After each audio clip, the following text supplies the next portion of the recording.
بسم اللہ الرحمن الرحیم۔ سورہ اعراف کا رکوع نمبر 14 اور 9ویں پارے کا رکوع نمبر 4 چل رہا تھا۔ یہ رکوع کمپلیٹ ہو گیا تھا، صرف اس کے کچھ علمی نکات باقی تھے، وہ میں بیان کر کے انشاءاللہ آج میں سورہ اعراف کا رکوع نمبر 15 اور 9ویں پارے کا رکوع نمبر 5 شروع کروں گا۔ تو پہلے میں پچھلے رکوع کے کچھ علمی نکات۔ بسم اللہ الرحمن الرحیم۔ قال الملأ من قوم فرعون ان هذا لساحر علیم۔ موسیٰ علیہ السلام نے جب معجزہ دکھایا تو فوراً فرعون اور اس کے جو درباری تھے انہوں نے کہا کہ یہ جادو ہے سیکھا ہوا۔ دیکھیے پہلے خود فرعون نے مطالبہ کیا تھا کہ آپ اگر سچے ہیں تو کوئی نشانی دکھائیں، تو حضرت موسیٰ علیہ السلام نے جب نشانی دکھائی ہے تو فوراً مکر گئے۔ اس سے ہمیں کیا پتہ چلتا ہے کہ اہل باطل جو ہیں وہ دعوے کرتے ہیں، چیلنج کرتے ہیں، اس کے بعد پیچھے ہٹ جاتے ہیں، ان چیلنجز پہ پورا نہیں اترتے۔ وہ آپ نے دیکھا ہوگا بعض دفعہ لوگ دعویٰ کرتے ہیں اگر یہ چیز دکھا دی جائے تو میں مان لوں گا۔ آج بھی اہل باطل یہ بات کر رہے ہوتے ہیں، جب آپ وہ دکھا دیتے ہیں تو وہ پھر پیندرا بدل دیتے ہیں۔ میں اکثر ایسے موقع پہ ایک واقعہ بتاتا ہوں۔ ایک جھگڑا چل رہا تھا، ایک خصم نے کہا کہ اگر یہ آدمی قسم اٹھا لیتا ہے تو میں اس کی بات مان لیتا ہوں۔ اس نے قسم اٹھا لی، اس نے فوراً کہا کہ یہ جھوٹی قسم ہے۔ تو میں نے ان سے کہا کہ جب آپ نے کہا کیوں تھا کہ قسم اٹھا لے گا تو میں مان لوں گا، جب اس نے قسم اٹھا لی ہے تو اب مانیں آپ۔ تو یہ زبان دے کے مکر جانا یہ اہل باطل لوگوں کی عادت ہوتی ہے، وہ ایسے موقع پہ گھما رہے ہوتے ہیں بات کو، تلبیس سے کام لے رہے ہوتے ہیں۔ یہاں بھی فرعون نے یہ کام کیا۔ تو یہ کام فرعونیوں کا ہے کہ پہلے دعویٰ کرو، اس کے بعد اس دعوے سے پیچھے ہٹ جاؤ۔ دوسری بات، فسادی لوگوں کا کام کیا ہوتا ہے؟ ہر چیز میں عیب تلاش کرنا۔ یہ میں اس لیے عرض کر رہا ہوں کہ ہم اپنے اندر اپنے گریبان میں جھانک کے دیکھیں کہ یہ فسادات کہیں ہم میں تو نہیں پائے جاتے، کیونکہ ہم بھی اس طرح بعض دفعہ کر رہے ہوتے ہیں۔ نشانی جب دکھائی ہے تو فوراً فرعون اور اس کے درباریوں نے کہا بڑا جادوگر۔ حالانکہ فرعونی اور اس کے درباری جانتے تھے کہ موسیٰ علیہ السلام ہمارے محل میں پروان چڑھے ہیں۔ جادوگروں کے یہ حالات نہیں ہوتے، شعبدے بازوں کے یہ حالات نہیں ہوتے، ان کی سیرت اتنی پاکیزہ نہیں ہوتی۔ اللہ تعالیٰ نے حضرت موسیٰ علیہ السلام کو شاید اسی وجہ سے فرعون کے محل میں پلوایا کہ وہ ان کی سیرت اپنی آنکھوں سے دیکھ لے، کل وہ معجزہ دکھائیں تو جادوگر نہ کہے۔ کیونکہ جادوگروں جو ہے نا ان کا ماضی، ان کا حال وہ بہت گندا ہوتا ہے۔ آپ آج بھی جا کے دیکھ لیں، وہ 2 نمبر ہوتے ہیں، وہ جھوٹ بولتے ہیں، وہ لالچی ہوتے ہیں۔ موسیٰ علیہ السلام کی سیرت ان تمام چیزوں سے پاک تھی، اور پھر دعوت ایک خدا کی طرف دے رہے ہیں وہ۔ تو فرعون زیادہ زیادہ بہت اگر اس نے ہٹ دھرمی کرنی تھی تو یہ کہہ سکتا تھا کہ مجھے اس میں کنفیوژن ہے، آپ نے جو معجزہ دکھایا ہے کہیں نظر کو دھوکہ تو نہیں ہے، تو میں پہلے اس کی تحقیق کروں گا۔ یہ بھی غلط تھا، لیکن اگر یہ کہہ دیتا تو ہم شاید بیٹھ کے کچھ تعویل کر لیتے اس کی۔ لیکن اس نے کیا فتویٰ لگایا؟ یہ پکا جادو ہے، یعنی ایسے جیسے یقین ہے۔ آج بھی آپ دیکھیں لوگ اپنے مخالفین کی ہر اچھے عمل کی، ہر ایسی چیز کی جو ان کے برحق ہونے کی نشانی ہے، اس میں ایسی ہی تعویلات کر رہے ہوتے ہیں۔ آپ کسی مسلک سے ہیں تو آپ کا کسی بزرگ سے تعلق ہے تو ان کی ہر الٹی چیز کو سیدھا کرنے کا آپ نے ٹھیکہ لیا ہوا ہے۔ آپ کا تعلق کسی سیاسی پارٹی سے ہے تو اپنے لیڈر کی ہر الٹی چیز کو سیدھا کرنے کا ٹھیکہ لیا ہوا ہے۔ لیکن فریق مخالف، چاہے اس کا تعلق کسی دوسرے مذہب سے ہو، چاہے اس کا تعلق کسی دوسرے فرقے سے ہو، چاہے اس کا تعلق کسی دوسری سیاسی پارٹی سے ہو، اس کی ہر سیدھی چیز کو ٹیڑھا قرار دینا ہے۔ یہاں تک کہ علماء کہتے ہیں اگر غیر مسلم میں بھی آپ کو کوئی خوبی نظر آتی ہے تو آپ نے اس کی خوبی کو خوبی کہنا ہے۔ آج بعض لوگ انگریز دشمنی میں اتنے آگے نکل جاتے ہیں کہ یورپ میں، امریکہ میں، اہل مغرب میں اگر کوئی خوبی بھی ہے اور واقعی وہ خوبی ہے تو میں نے بعض مذہبی لوگوں کو دیکھا ہے کہ اس خوبی کو بھی تکلف کر کے گھما گھما کے خامی قرار دینے کی کوشش کرتے ہیں۔ تو یہ بھی غلط ہے، یہ بھی فرعون کا طریقہ ہے کہ اتنا بڑا معجزہ جس پہ اس کو سبحان اللہ کہنا چاہیے تھا، وہ کیا کہہ رہا ہے کہ یہ پکا جادوگر ہے۔ حالانکہ جانتا ہے موسیٰ علیہ السلام کی جو سیرت ہے وہ جادوگروں والوں کی نہیں ہوتی، وہ تو بہت پاکیزہ سیرت سے انہوں نے زندگی گزاری ہے۔ تو یہ وہی ہے جیسے قرآن میں آپ نے اس درس ان دروس میں آپ نے پڑھا ہے لا یجرمنکم شنآن قوم علی الا تعدلوا، اے ایمان والو کسی قوم کی دشمنی میں اعتدال سے تجاوز مت کرو، عدل کے راستے کو مت چھوڑو۔ تو آپ جس سیاسی پارٹی سے تعلق رکھتے ہیں، اگر اپوزیشن کے لیڈر میں کوئی خوبی کی بات ہے تو اس کو گھما پھرا کے خامی کے طور پہ پیش نہ کریں۔ آپ کا جس مسلک سے تعلق ہے، اگر مخالف مسلک میں کوئی خوبی ہے، اس کے لیڈر میں کوئی خوبی ہے، تو گھما پھرا کے زبردستی اس کو خامی قرار دینے کی کوشش نہ کریں۔ آپ کا جس قوم سے تعلق ہے، اگر دوسری قوم میں کوئی خوبی ہے تو آپ گھما پھرا کے تکلف کر کے زبردستی اس خوبی کو خامی قرار دینے کی کوشش نہ کریں۔ یہ فرعون والا کام ہے، اور فرعون تو خود بھی گمراہ ہوا، لوگوں کو بھی گمراہ کیا۔ اگر آپ کے اندر بھی یہ عیب ہوگا تو آپ خود بھی گمراہ ہوں گے اور لوگوں کو بھی آپ گمراہ کریں گے۔ یہی کام آگے بھی ہے کہ جب جادوگروں سے مقابلہ ہو کے اللہ نے دکھا دیا کہ جادوگروں نے گواہی دے دی، پھر بھی فرعون کہہ رہا ہے، یعنی پھر اور بدگمانی کہ یہ نورہ کشتی ہو رہی ہے، یہ دونوں ملے ہوئے تھے۔ حالانکہ فرعون نے جب جادوگروں کو یہ کہہ دیا کہ میں تمہارے ہاتھ پاؤں کاٹ ڈالوں گا، تو اگر یہ پیسوں کی لالچ میں جادوگر کر رہے ہوتے، حکومت کی لالچ میں جادوگر موسیٰ علیہ السلام پر ایمان لا رہے ہوتے، تو اب بہترین آپشن تھا جادوگروں کے پاس۔ وہ کہتے بھائی مجھے یہاں پیسہ زیادہ مل رہا ہے، فرعون کے پاس موسیٰ پر ایمان لانے کے نتیجے میں تو ہم قتل ہو جائیں گے، تو بہترین آپشن تھا کہ موسیٰ کو چھوڑ دیتے۔ لیکن ایسے موقع پہ بھی انہوں نے فرعون سے کہا کہ تو جو کر سکتا ہے کر لے۔ یہ اس کی علامت ہے کہ ان کا مقصد موسیٰ پر ایمان لانے سے دنیاوی لالچ نہیں تھی۔ یہ کتنی بڑی دلیل ہے۔ لیکن چونکہ فرعون اپوزیشن میں ہے، مخالفت میں ہے، لہذا اتنی بڑی دلیل دیکھ کے بھی وہ کہہ رہے کہ تم نے یہ حکومت کی لالچ میں کیا یہ سب کچھ۔ میں جب یہ آیتیں پڑھتا ہوں مجھے آج کل کی سیاسی جماعتیں یاد آتی ہیں، اور لوگ یاد آتے ہیں کہ وہ بھی اپوزیشن کے بارے میں ایسے ہی تبصرے کر رہے ہوتے ہیں کہ ان کی اچھی اچھی باتوں میں گھما گھما کے خوب کلا بازیاں کھاتے ہیں، اور اس کو ہر عمل کو غلط قرار، ہر آدمی ایک دوسرے کو یہودی ایجنٹ، ہر آدمی ایک دوسرے کو امریکی ایجنٹ، اپنے مفاد ہوتے ہیں تو سب سے زیادہ امریکہ کے اور یہودیوں کے نمائندے بنے ہوئے ہوتے ہیں دوسرے کے مخالفت میں، اور جب دوسرے کی باری آتی ہے تو ایجنٹ ہونے کے، یہ کامن بن چکا ہے۔ تو لیڈروں کی بات تو لیڈروں کی ہوتی ہے، افسوس عوام پر ہوتا ہے۔ تو اس بات کا بھی ہمیں قیامت کے دن جواب دینا پڑے گا۔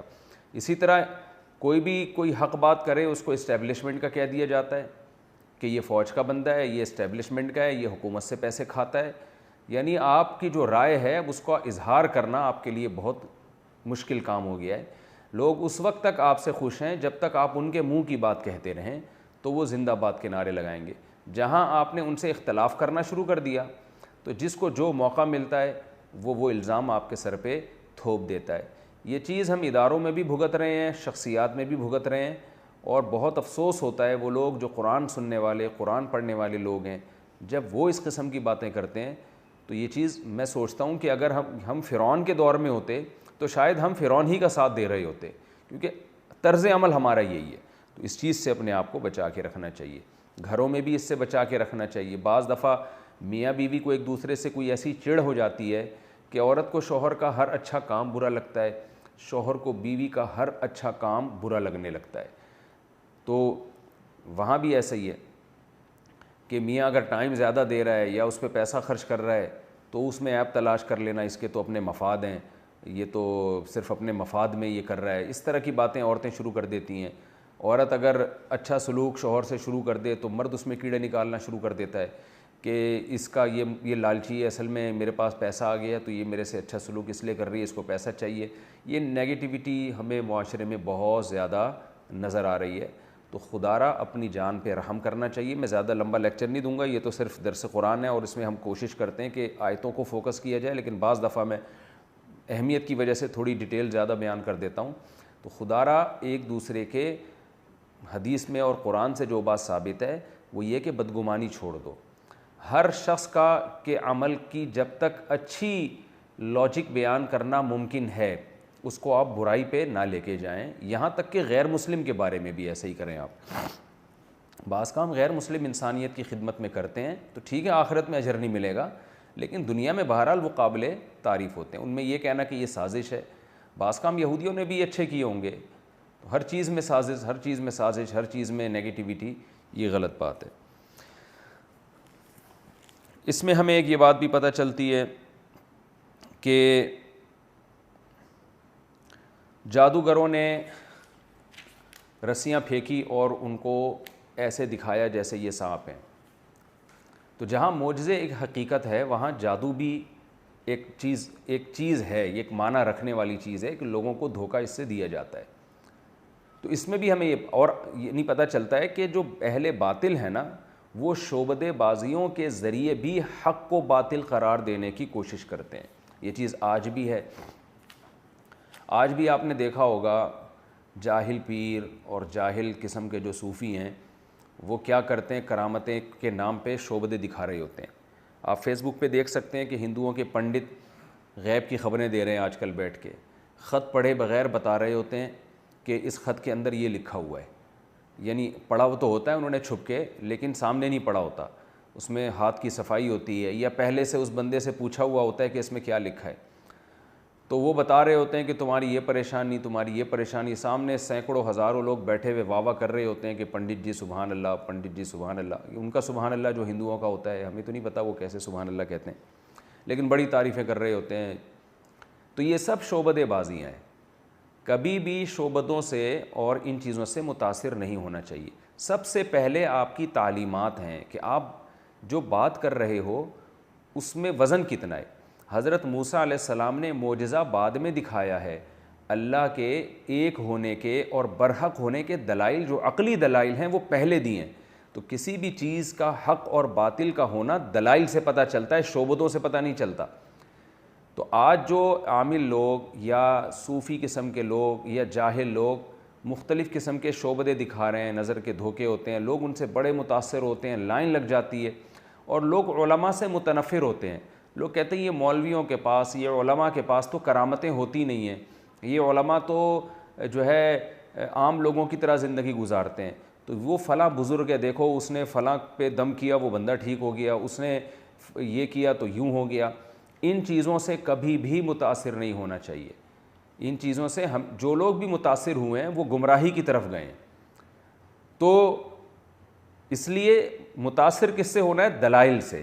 اگر ایک آدمی کی بات دلیل کے لحاظ سے درست ہے اور وہ ایک کرامت بھی نہیں دکھاتا، وہ کوئی جادو نہیں دکھاتا، اس کے ہاتھ پہ کوئی محیر العقول، عقل سے بالاتر کام نہیں ہو رہا، اور ایک آدمی وہ ہے جس کی دلیل سے جو بات کر رہا ہے وہ دلیل سے بنتی نہیں ہے، وہ دلیل ہی نہیں ہے اس کے پاس اس بات کے برحق ہونے کی، لیکن کرامتیں ایسی دکھا رہا ہے کہ مردوں کو بھی زندہ کر دیتا ہے، وہ تو فراڈی ہے، جھوٹا ہے، وہ نظر کا دھوکہ ہے. آپ اس کی کوئی تعویل کر لو کہ بھائی مسمرزم کیا ہوگا یا کوئی شعبدے دکھائے ہوں گے، کوئی اس نے ہاتھ کی صفائی کی ہوگی جو ہمیں معلوم نہیں ہے، لیکن اس پر آپ کبھی ایمان نہ لے کر آئیں، اس کو کبھی فالو نہ کریں. فالو ہمیشہ شریعت کو کریں. یہاں تک کہ میں ایک واقعہ بیان کرتا ہوں. ہمارے ایک استاذ ہیں جو میرے پیر و مرشد ہیں.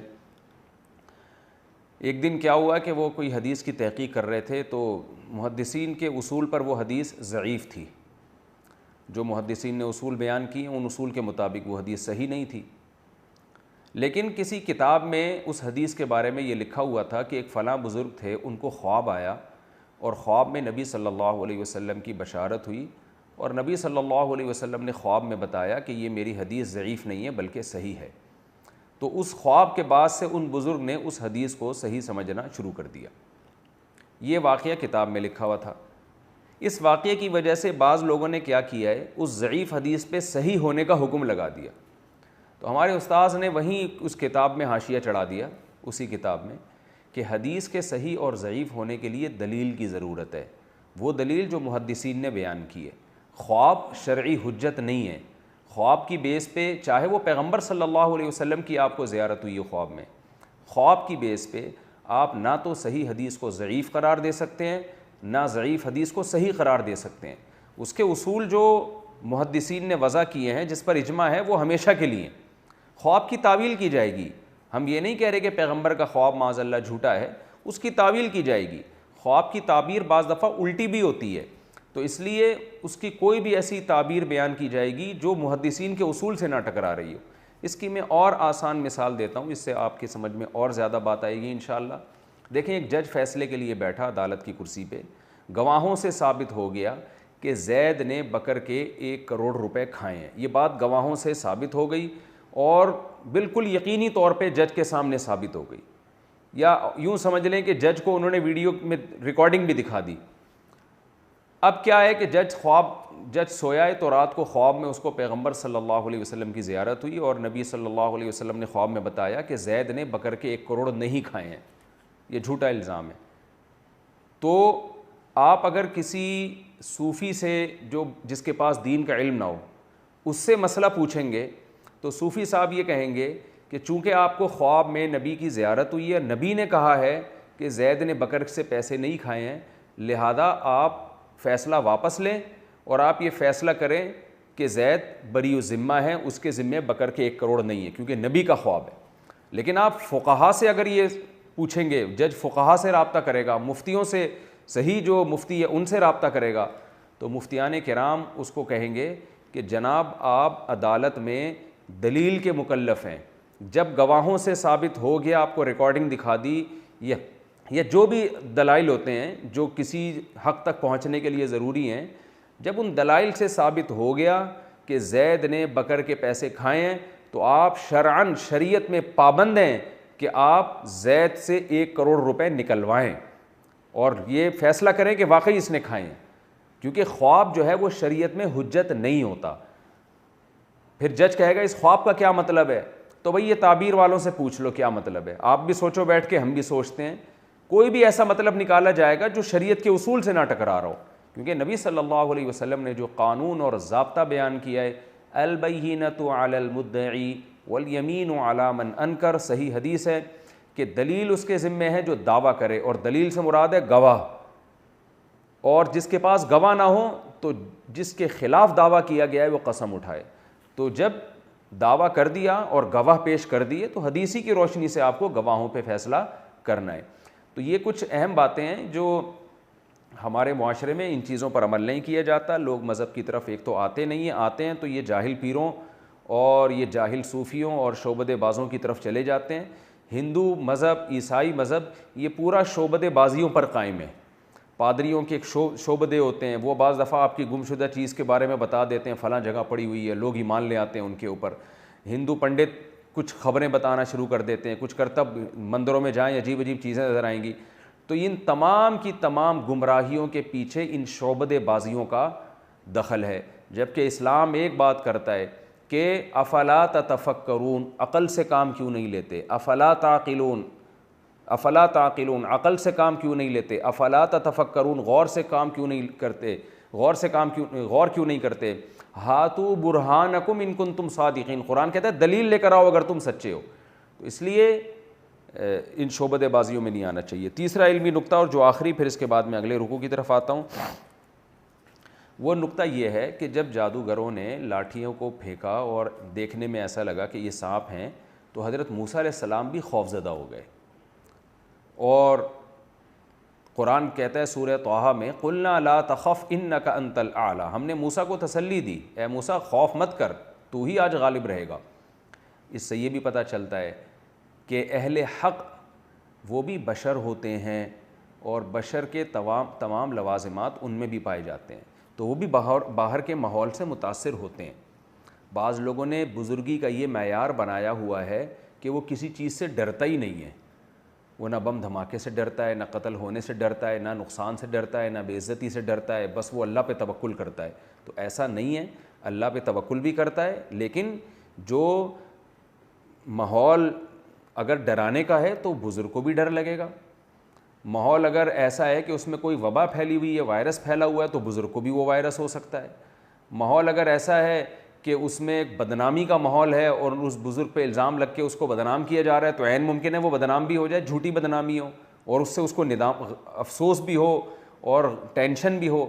تو وہ تمام چیزیں جو بشریت کے لوازمات میں سے ہیں, بشر ہونے کے لوازمات میں سے ہیں, وہ بزرگوں کے ساتھ بھی ہوتی ہیں.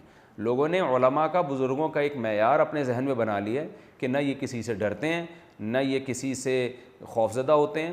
تو وہ ٹھیک ہے, اتنا ڈرنا کہ اس ڈر کی وجہ سے وہ اللہ کی نافرمانی کریں, ایسا نہیں ہو سکتا, کیونکہ وہ جتنا دنیا سے ڈرتے ہیں اللہ سے اس سے بھی زیادہ ڈرتے ہیں. تو یہ بات ہے. جیسے موسیٰ علیہ السلام خوف زدہ تو ہوئے, لیکن جب اللہ نے کہا کہ خوف زدہ مت ہو, تو پھر موسیٰ علیہ السلام مقابلے میں پھر آئے ہیں. جب موسیٰ علیہ السلام نے فرسٹ ٹائم پہلی دفعہ لاٹھی کو زمین پہ پھینکا اور وہ سانپ بن گئی, قرآن میں آتا ہے کہ حضرت موسیٰ علیہ السلام خوف زدہ ہو کے فرار ہوئے. تو اب یہ خوف تھا نا کہ سانپ ہے, مجھے ڈس نہ لے. لیکن اللہ نے کیا فرمایا, لا تخف, ڈرے نہیں, آپ اس سانپ کو پکڑ لیں, ہم اسے دوبارہ پرانی حالت پہ لے آئیں گے. اب جب اللہ کہہ رہا ہے اس کو پکڑیں, تو دل کہہ رہا ہے کہ نہیں پکڑیں, ڈر لگ رہا ہے. لیکن جب اللہ کہہ رہا ہے پکڑیں, اب اگر نہیں پکڑیں گے تو اللہ ناراض ہوگا. تو جب اللہ کا خوف اور سانپ کا خوف ٹکرایا ہے, تو اللہ کا خوف موسیٰ علیہ السلام پہ غالب آیا ہے. تو یہ دینداروں کے ساتھ ہوتا ہے, ان کو بھی دنیا میں ڈر بھی لگتا ہے, دھمکیوں سے پریشان بھی ہوتے ہیں, اور نیگیٹو کمنٹ سے متاثر بھی ہوتے ہیں.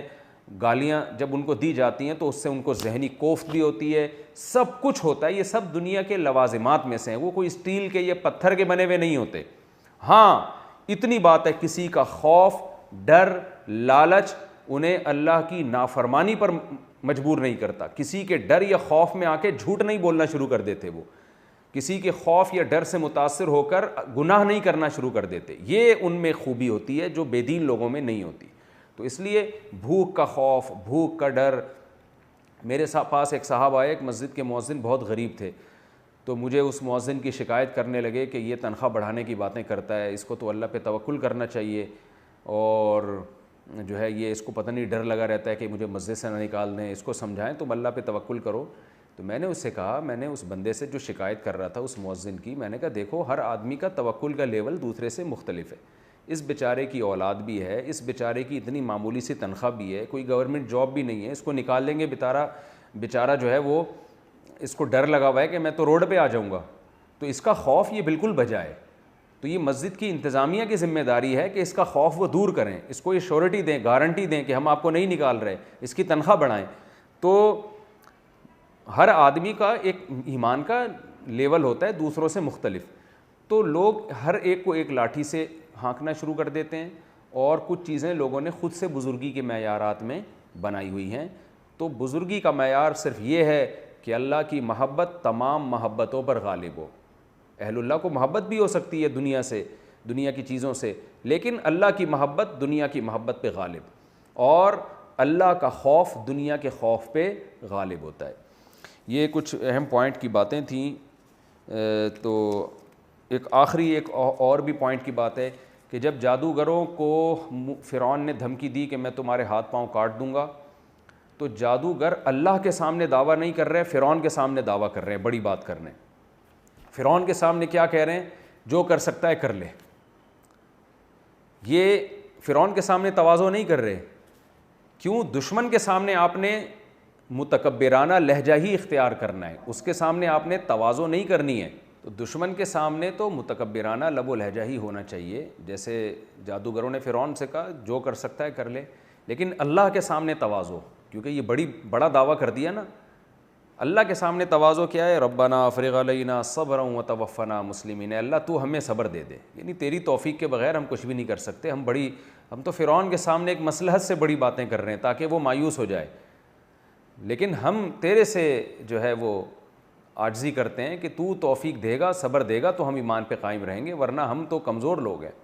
تو ہمارے جو فوجی میدان جہاد میں لڑتے ہیں, جو بھی مجاہدین, تو ان کو بھی یہی طرز عمل اختیار کرنا چاہیے کہ دشمن کے سامنے تکبر والا انداز ہو کہ کسی کا باپ بھی ہمارا کچھ نہیں اکھاڑ سکتا, دیکھ لیتے ہیں کون ہے, کسی ماں نے وہ بچہ جنا ہی نہیں ہے ایسا جو ہمارے مقابلے میں ٹھہر سکے. صحابہ میدان جنگ میں اسی طرح بڑے متکبرانہ, جو صورتاً یعنی دیکھنے میں بڑا متکبرانہ انداز ہوتا تھا ان کا, لیکن اللہ کے سامنے تواضع. جیسے قرآن نے مجاہدین کی دعائیں ذکر کی ہیں, اللہ کے سامنے افرغ علینا صبراً, اے اللہ تو صبر انڈیل دے ہمارے اوپر, ہم تو دعویٰ کر رہے ہیں لیکن تو ہماری حقیقت جانتا ہے, تیری مدد کے بغیر کچھ بھی نہیں ہو سکتا, ہماری کوئی حیثیت نہیں ہے. تو یہ بھی ہمیں ان آیتوں سے سبق ملتا ہے. اب ہم اگلے رکوع کی طرف چلتے ہیں. سورہ اعراف کا رکوع نمبر 15 اور 9ویں پارے کا رکوع نمبر 5 حسب معمول. اس رکوع کا مختصر لفظی ترجمہ مختصر گرامر کے ساتھ, پھر انشاءاللہ اس کی تفسیر پیش ہوگی. وقال الملأ من قوم فرعون اتذر موسى وقومه وقال الملا، ملا کا لفظ تو اب آپ کو انشاءاللہ یاد ہو چکا ہوگا، قالا بھی یاد ہو چکا ہوگا۔ قوم فرعون کے جو بڑے بڑے سردار لوگ تھے، بڑے بڑے لوگ تھے، وڈیرے مالدار لوگ تھے، انہوں نے کہا اتذرو موسیٰ، کا معنی کیا؟ تذرو بھی کئی بار آ چکا ہے، وذر یذرو کا معنی چھوڑ دینا، اصل میں یو ذرو تھا، تو تو ذرو تھا تسمعو کی طرح، واو حذف ہو گیا، تذرو کہتے ہیں نا ذر، ذر کا معنی چھوڑ دے، اس کو چھڑ۔ اتذرو موسیٰ، سرداروں نے کیا کہا کہ فرعون سے کی قوم سے کہا، فرعون کی قوم میں سے جو سردار لوگ تھے انہوں نے کیا کہا، یہ سردار کا ذکر یہ تفسیر میں بتاؤں گا میں۔ اتذرو موسیٰ، کیا تم موسیٰ کو چھوڑ رہے ہو، وقومہ، اور اس کی قوم کو اپنے حال پہ چھوڑ رہے ہو ایسے ہی کہ جو مرضی کرتے رہیں، لیفسدوا فی الارض، تاکہ وہ زمین میں فساد مچاتے رہیں۔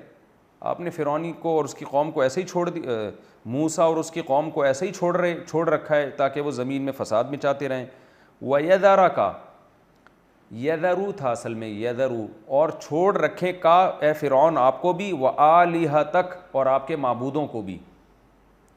آلہہ الہ کی جمع، آلہہ معبود، یعنی ہمارے جو معبود ہیں، باقی تمام معبود ہیں، ان سب معبودوں کو بھی چھوڑ کے رکھا ہوا ہے، اور اے فرعون آپ کو بھی چھوڑ دیا ہے موسیٰ اور اس کی قوم نے۔ قال سنقتل ابناءہم، فرعون نے کہا سنقتل، قتل یقتل تقتیلا، مار مار کے قتل کرنا، ایک ہوتا ہے قتل یقتل قتلا، اس کا معنی قتل کرنا، ایک کہتا ہے قتل یقتل، باب تفعیل میں جب جاتا ہے نا تو مبالغہ پیدا ہو جاتا ہے، یعنی ہم کثرت سے قتل کریں گے، ٹکڑے ٹکڑے کر دیں گے ان کو۔ قال سنقتل ابناءہم، ہم ان کے بیٹوں کو عنقریب قتل کریں گے، ونستحیی نساءہم، اور ان کی عورتوں کو زندہ چھوڑیں گے۔ استحیا یستحیی، اصل میں تھا استحیا یا یستحیی، حیات سے نکلا ہے، زندگی سے، زندگی طلب کرنا۔ تو نستحیی نساءہم، ہم ان کی عورتوں کو زندہ چھوڑیں گے۔ وَإِنَّا فَوْقَهُمْ، اِنَّا اصل میں تھا اِنَّنَا، اور بے شک ہم فوقہم، ان لوگوں کے اوپر، قاہرون، غالب ہیں۔ یعنی فرعون نے کہا کہ ہم غالب ہیں اس قوم کے اوپر، ہمارے ماتحت قوم ہے، تو ہم پھر موسیٰ اور اس کی قوم کو ایسے ہی نہیں چھوڑیں گے، ہم ان کے اولادوں کو پہلے ہی قتل کر رہا تھا اور زیادہ ہی قتل کا ریشو بڑھا دیں گے۔ قال موسیٰ لقومہ، موسیٰ نے اپنی قوم سے کہا استعینوا باللہ، استعینوا، استعینوا تھا اصل میں، استخرجوا کی طرح، آرڈر، امر، مدد طلب کرو، عون مدد کو کہتے ہیں نا، اللہ معین اور مددگار ہے، تو عون، معین، یہ سب مدد کے معنی میں۔ ایاک نعبد و ایاک نستعین، تو استعینوا باللہ، اے میری قوم اللہ سے مدد طلب کرو، واصبروا، اور صبر کرو، ان الارض للہ، بے شک زمین اللہ کی ہے، یورثھا من یشاء، جس کو چاہتا ہے زمین کا مالک بنا دیتا ہے، وارث بنا دیتا ہے، من عبادہ، اپنے بندوں میں، والعاقبۃ، اور اچھا انجام۔ عاقبت اصل میں انجام کو کہتے ہیں، عقب جو چیز بھی بعد میں آتی ہے، عقب ایڑی کو بھی کہتے ہیں کیونکہ وہ آپ کے پیچھے ہوتی ہے، آپ کے بعد میں ہوتی ہے وہ، تو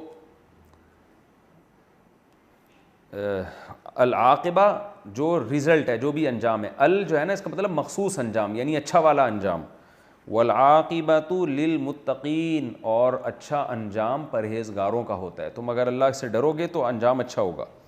قالوا، بنی اسرائیل کہنے لگے، اوذینا، ہمیں اذیت دی گئی ہے، آذا یوذی ایذاءن، اس کا معنی تکلیف دینا، اذا سے نکلا ہے، اذا اذیت تکلیف کو کہتے ہیں، اوذی اکرمنا کی طرح ہے، فعل مجہول ہے، اوذینا، اے موسیٰ ہمیں تکلیف میں رکھا گیا، من قبلی ان تأتینا، اس سے پہلے کہ تو ہمارے پاس آتا، عطا یاتی کا معنی آنا، یعنی تیرے آنے سے پہلے بھی ہمیں اذیت میں ڈالا گیا، وَمِن بَعْدِ مَا جِئْتَنَا، اور تیرے آنے کے بعد بھی، جاء یجیء، آنا، جئتا تو آیا، اصل میں جیاتا تھا، یعنی تیرے آنے کے بعد بھی ہم اذیت میں ہیں اور تیرے آنے سے پہلے بھی ہم تکلیفوں میں تھے۔ قال، موسیٰ علیہ السلام نے فرمایا، عسیٰ ربکم، امید ہے کہ تمہارا رب، ان یہلک، کہ وہ ہلاک کر دے گا، عدوکم، تمہارے دشمن کو، ویستخلفکم فی الارض، اور جانشین بنا دے گا تمہیں زمین میں۔ استخلفہ خلیفہ سے نکلا ہے، استخلفہ خلافت طلب کرنا یعنی خلیفہ طلب کرنا، یعنی خلیفہ کے طور پر تمہیں طلب کر کے تمہیں بنا دے گا۔ استخلاف کا معنی کسی کو جانشین بنا دینا۔ وَيَسْتَخْلِفَكُمْ فِي الْأَرْضِ، اور تمہیں زمین میں جانشین بنا دے گا۔ فَيَنْظُرَ، پھر دیکھے گا، كَيْفَ تَعْمَلُونَ، تم کیسا عمل کرتے ہو۔ بہت مختصر رکوع ہے، آسان ہے، اس کی تفسیر کی طرف ہم چلتے ہیں۔ قال الملأ من قوم فرعون، یہ جب معجزہ صادر ہوا ہے، جادوگر ہار گئے معجزے میں موسیٰ علیہ السلام سے، تو ظاہر ہے ایک کھلبلی مچ گئی پورے مصر میں، بہت سے لوگ ایمان لانے لگے حضرت موسیٰ علیہ السلام پر۔ بنی اسرائیل اور مضبوط ہو گئے کہ ہمارے پیغمبر کا پلڑا بھاری رہا، اور وہ حضرت موسیٰ کے ساتھ ہو گئے۔ تو اب فرعون نے دیکھا کہ معاملہ اس کے ہاتھ سے نکلتا جا رہا ہے، لوگ دھڑا دھڑ موسیٰ علیہ السلام پر ایمان لا کے ایک خدا کی عبادت کر رہے ہیں۔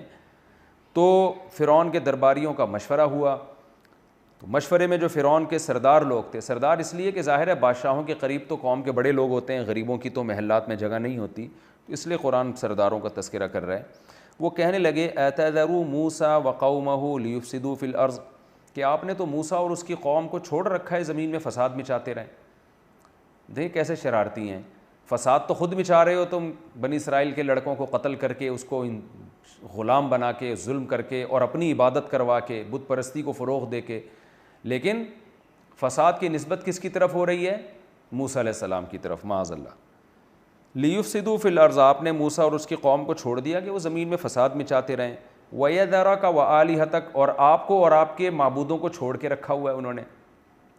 تو فرعون کے ہاں بت پرستی بھی تھی، تو کچھ لوگ، بہت سے لوگ بت پرستی بھی کیا کرتے تھے، اس لیے کہا کہ اے موسیٰ، اے فرعون، آپ کو بھی چھوڑ دیا، یعنی آپ کو بھی خدا ماننا چھوڑ دیا اور ان بتوں کو بھی خدا ماننا چھوڑ دیا۔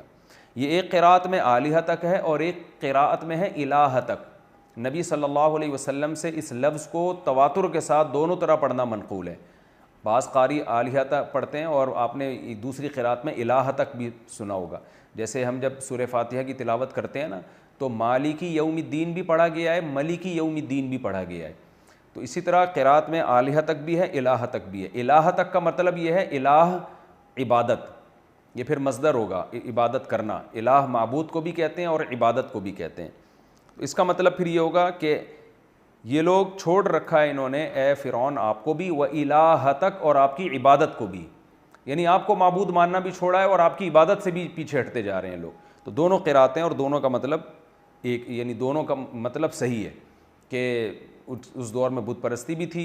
اب سوال پیدا ہوتا ہے، فرعون تو کہتا تھا سب سے بڑا رب میں ہوں، تو بت پرستی پھر کہاں سے آ گئی؟ تو یہ ممکن ہے، ہندو بھی تو کہتے ہیں کہ بھگوان سب سے بڑا ہے جو اوپر بیٹھا ہے اور یہ چھوٹے موٹے بھگوان ہیں۔ تو وہ قوم بت پرست تھی، بتوں کو چھوٹا خدا سمجھتی تھی اور فرعون کو سب سے بڑا خدا سمجھتی تھی۔ قال سنقتل ابناءہم، فرعون نے کہا نہیں نہیں، ہم ان کو ایسے نہیں چھوڑیں گے، ہم ان کے بچوں کو، بیٹوں کو دھڑا دھڑ قتل کرنا شروع کریں گے، مزید قتل کا ریشو بڑھا دیں گے۔ ونستحیی نساءہم، ان کی عورتوں کو زندہ چھوڑیں گے۔ کسی قوم کے لیے یہ بڑی ذلت کی بات ہوتی ہے کہ عورت کو زندہ چھوڑ دیا جائے اور مردوں کو قتل کر دیا جائے، کیونکہ پھر ان کی عورتوں کی عزتیں، عصمتیں محفوظ نہیں ہوتی۔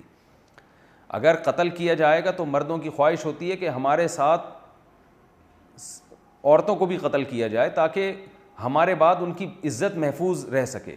غیرت مند عورت تو اپنی عزت بچانے پہ، جان پہ کھیل جاتی ہے۔ یہ ایک الگ مسئلہ ہے کہ عزت بچانے کے لیے خودکشی کرنا جائز ہے یا نہیں ہے، یہ اس ٹاپک کو میں یہاں نہیں چھوڑوں گا، لیکن غیرت مند عورت وہ کبھی بھی یہ برداشت نہیں کرتی کہ میرے اوپر کوئی بدبخت جو ہے زنا کرے میرے ساتھ۔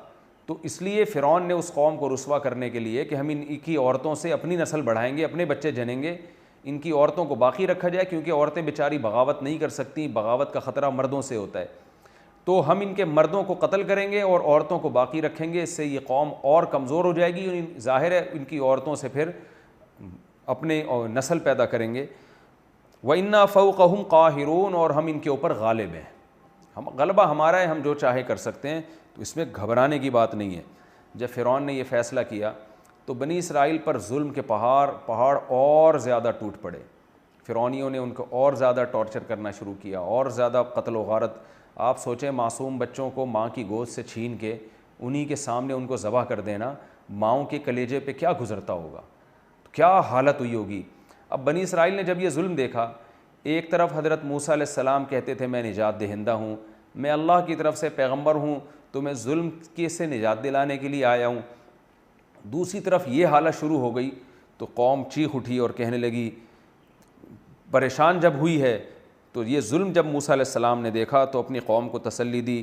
قال موسیٰ لقومہ، موسیٰ نے اپنی قوم سے کہا، استعینوا باللہ، اے میری قوم اللہ سے مدد طلب کرو، واصبروا، اور صبر سے کام لو، صبر کرو، کفر کی طرف مت جاؤ، ایمان سے پیچھے مت ہٹو، ان الارض للہ، یہ سب حالات ختم ہو جائیں گے کیونکہ زمین کا بادشاہ اللہ ہے، یہ تو اللہ وقتی طور پر لوگوں کو حکومت دے دیتا ہے، اصل بادشاہ تو اللہ ہے، یورثھا من یشاء من عبادہ، اپنے بندوں میں جس کو چاہتا ہے زمین کا وارث بنا دیتا ہے، والعاقبۃ للمتقین، اور اس کا قاعدہ ہے کہ انجام ہمیشہ نیک لوگوں کا اچھا ہوتا ہے، تم اگر صبر کرو گے، ایمان پہ قائم رہو گے اور اس ظلم کو برداشت کرو گے، انجام تمہارا ہی ہوگا۔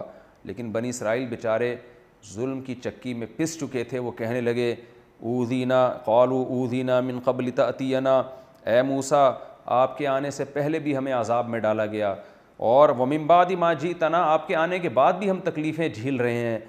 قال عسیٰ ربکم، حضرت موسیٰ نے تسلی دی اور فرمایا امید ہے تمہارا رب، ان یہلک عدوکم، وہ تمہارے دشمن کو ہلاک کر دے گا، ویستخلفکم فی الارض، اور اللہ سے امید ہے کہ تمہیں زمین میں خلافت دے گا، فینظر کیف تعملون، اور پھر تمہیں دیکھے گا تم کیا کرتے ہو، ابھی تو تم اللہ کے محبوب ہو، ظلم کی چکی میں پس رہے ہو، لیکن جب تمہارے ہاتھ میں حکومت آئے گی پھر اللہ تمہیں بھی ایسے ہی دیکھے گا جیسے فرعونیوں کو دیکھ رہا ہے، تو لیکن اللہ اس ظلم سے تمہیں نجات دے گا۔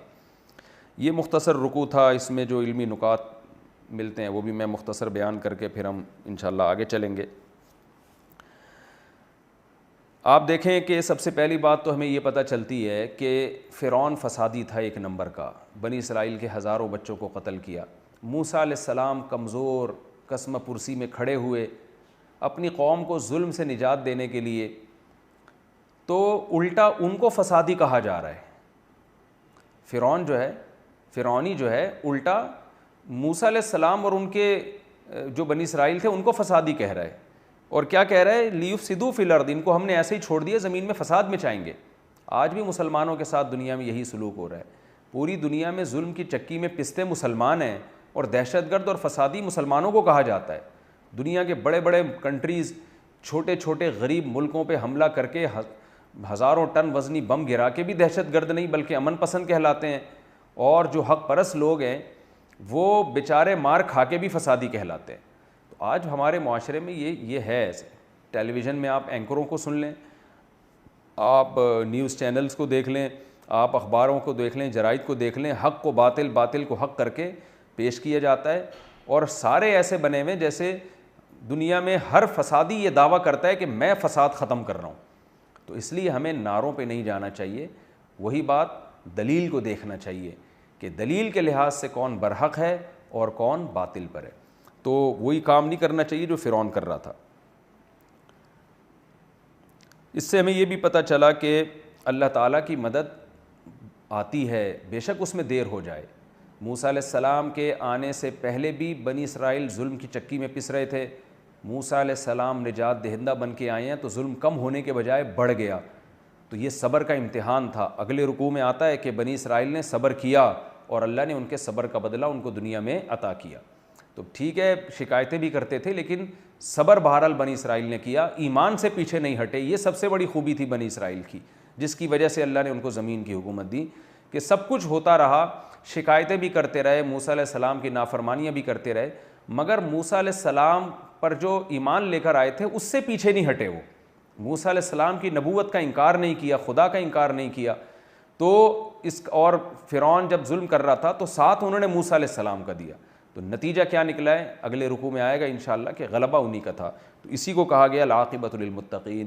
تو اس میں ہمارے لیے بھی یہ سبق ہے بھئی ہم حق پہ ڈٹ جائیں، تو حالات انشاءاللہ اگر وقتی پریشانیاں آئی بھی تو انجام انشاءاللہ ہمارا ہی ہوگا، لیکن اگر ہم نے دنیا کے حالات سے متاثر ہو کر دین سے پیچھے ہٹ گئے تو یاد رکھیں دنیا بھی ختم ہو جائے گی، ہم بھی ختم ہو جائیں گے، لیکن آخرت کا ہم بہت بڑا نقصان کر بیٹھیں گے۔ یہ کچھ مختصر بات تھی، اور بھی کچھ علمی نکات تھے لیکن وقت پورا ہو چکا ہے، اور اگر علمی نکات بیان کرنا چاہوں تو 1 گھنٹے کے نقطے ہیں ہر رکوع میں، پھر وقت بہت زیادہ ہو جائے گا.